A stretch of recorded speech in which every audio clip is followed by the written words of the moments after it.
വല്ലാത്തതാണല്ലാ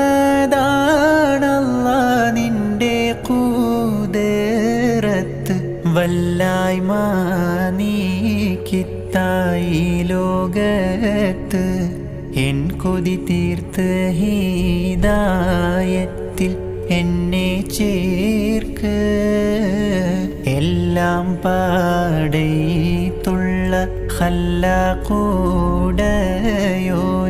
എല്ലാവർക്കും കാരുണ്യം ഏകുന്നോനെ. എൻ്റെ ജല്ല ജലാലായ തമ്പുരാനേ,